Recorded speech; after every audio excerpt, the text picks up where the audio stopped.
What up, y'all? It's Chris Weathers, aka ShortyC94, back at you again with even more sneaker-related content. So, see, we have a Foot Locker bag here. So, my wife ended up winning 2 pairs of the 11s, the low-top women's 11s, Pure Violet. I reviewed them on this channel within the last week or so. So she ended up winning a pair from Foot Locker and winning a pair from sneakers, Nike. And the Nike pair ended up being a little bit better quality-wise than the Foot Locker pair. Foot Locker pair had a couple of glue stains on it or whatever, and that happens. It's just, the way it is when you mass produce a shoe and you're the big giants like Nike or Adidas. Fine. But while returning those, the guys couldn't really figure out how to do a refund. I think she paid with Apple Pay or something like that. I don't know. But anyway, I end up noticing that they have these on the wall. You see the box. You see the style, so you already know what this is. Air Jordan 6 Retro. It's a men's 9. It's a size my wife can wear in Air Jordans. So she ended up exchanging those 11s for these.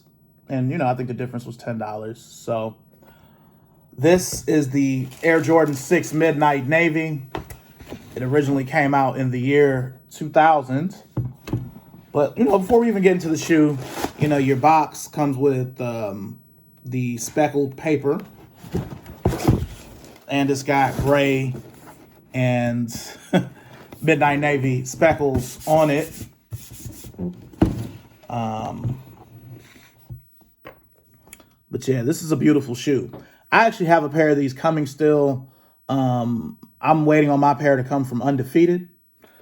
But, I figure while her pair is here, even though she'll probably be mad because I've gotten some stains from lotion from my hands on the box. It's all good. But anyway, these appear to be made really nice. These didn't have the amount of hype that the UNC Air Jordan 6 had or any of the OG pairs, the Carmines, even though that was a fiasco with the paint bleeding. And, before that, probably going back to the infrared 6. I know there have been other 6s since, but, these originally came out in 2000. These were the second Air Jordan 6 Retro Plus. Now, Retro Plus back in the day was when they would come out with retros that were new colors. So in 2000, in August, you had the black infrared 6. Sometime between there, I want to say maybe a week before the Olympic 6 came out. The Olympic 6 was worn by Ray Allen and Vin Baker in the 2000 Sydney Olympics. I want to say they came out a week before. I remember these coming out on October 4th, 2000. Now, I had a pair from 2000. I ended up waiting for them to go on sale.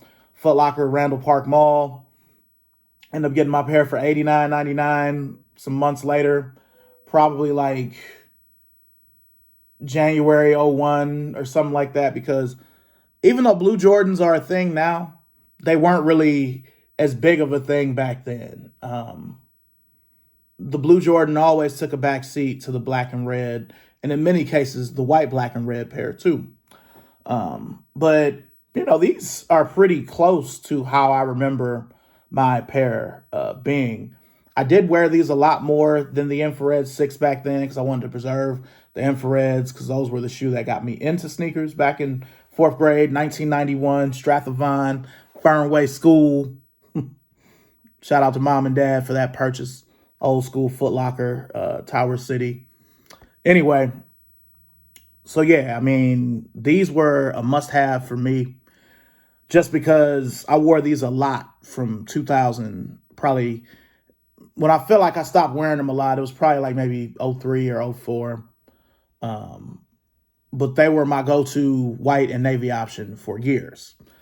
So, yeah, just a little history on how much this shoe means to me. So let's look at the actual specs of the shoe.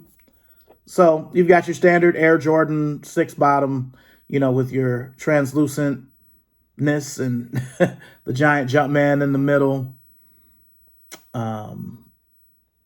Air Jordan 6 midsole, the little wave or whatever. You got your airbag there.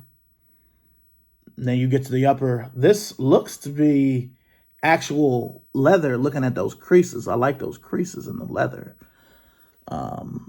Standard Air Jordan 6 Retro Plus with the Jumpman instead of Nike Air on the back.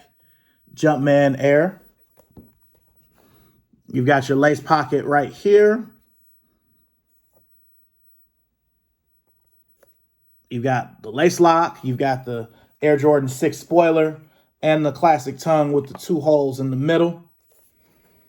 And on the insole, you've got navy with a white Jumpman. So, again, I can't wait for my pair to come, but, I didn't want to wait any longer reviewing since my wife has her pair already. Can't wait for these to come. Can't wait to wear them. Not even really sure what I'm going to wear them with, because, when I was wearing these heavy, it was still about Rockaware and NYC, though everybody pretty much calls it a Nietzsche. Academics. I did used to match these up with some polo, too. I'm not going to lie. So this was definitely a time, the college age years, just glad that they decided to bring these back. Also, it was a bit of a wait because these were supposed to come out on Black Friday originally. Then they were supposed to come out earlier in the year. Then they were supposed to come out, I want to say at some point last month. Then they got pushed back again. So these came out on May 11th, which was Wednesday. Yeah, so it's now Saturday, and they're here in the house, and hopefully my pair from Undefeated arrives soon. But anyway, make sure and like, comment, subscribe. Follow me on Instagram if you already aren't, at ShortyC94. Gonna have to keep doing these unedited reviews until I get a little more time to really sit down and edit stuff like I normally would have. But until then, you guys be blessed, and I'll see you soon. Peace.